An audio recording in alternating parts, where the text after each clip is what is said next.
হঠাৎ আকাশে মেঘের ঘনঘটা, দেশের অধিকাংশ স্থানে হচ্ছে বৃষ্টিপাত। জানা গেছে গভীর নিম্নচাপের কারণে হচ্ছে বৃষ্টি। আবহাওয়া অধিদপ্তর বলছে নিম্নচাপের কারণে হতে পারে ভয়াবহ ঘূর্ণিঝড়। বিস্তারিত ডেস্ক রিপোর্টে।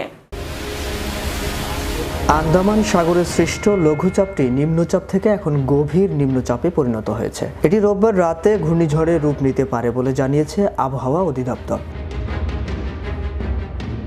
ঘূর্ণিঝড়ে পরিণত হলে এর নাম হবে চিত্রাং। দুর্যোগ ব্যবস্থাপনা ও ত্রাণ প্রতিমন্ত্রী মোহাম্মদ এনামুর রহমান এ বিষয়ে বলেছেন, গভীর নিম্নচাপটি ঘূর্ণিঝড়ে পরিণত হবে এটা মোটামুটি নিশ্চিত।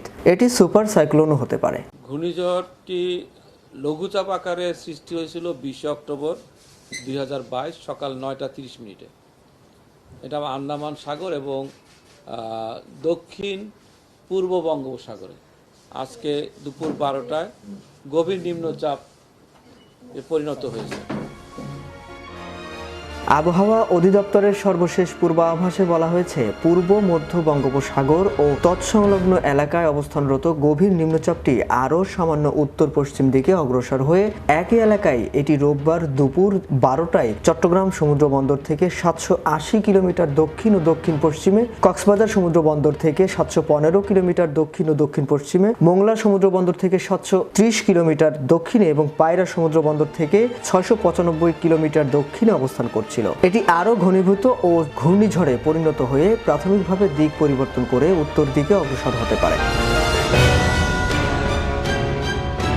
চট্টগ্রাম, কক্সবাজার, মোংলা ও পায়রা সমুদ্র বন্দরকে 3 নম্বর স্থানীয় সতর্কতা সংকেত, আমি আবারও বলছি 3 নম্বর স্থানীয় সতর্কতা সংকেত দেখিয়ে যেতে বলা হয়েছে। উত্তর বঙ্গোপসাগর ও গভীর সাগরে অবস্থানরত সকল মাছ ধরার নৌকা ও ট্রলারকে পরবর্তী নির্দেশ না দেওয়া পর্যন্ত নিরাপদ আশ্রয়ে থাকতে বলা হয়েছে।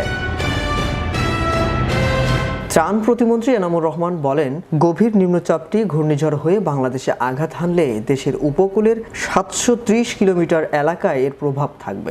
উত্তর পশ্চিম এটা সরাসরি ইউটার্ন করে উত্তর পূর্ব দিকে এটার গতিপথ দেখানো হয়েছে। যদি তা হয় তাহলে যেভাবে আমাদের ম্যাপিং করা হয়েছে এতে একেবারে কক্সবাজার থেকে সাতক্ষীরা আমাদের 730 কিলোমিটার উপকূলে সম্পূর্ণরূপে আঘাত হানবে।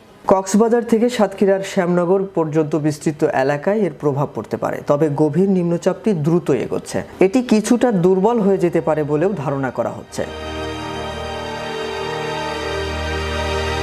শাহরিয়ার আহমেদ, বিশ্ব বাংলা 24।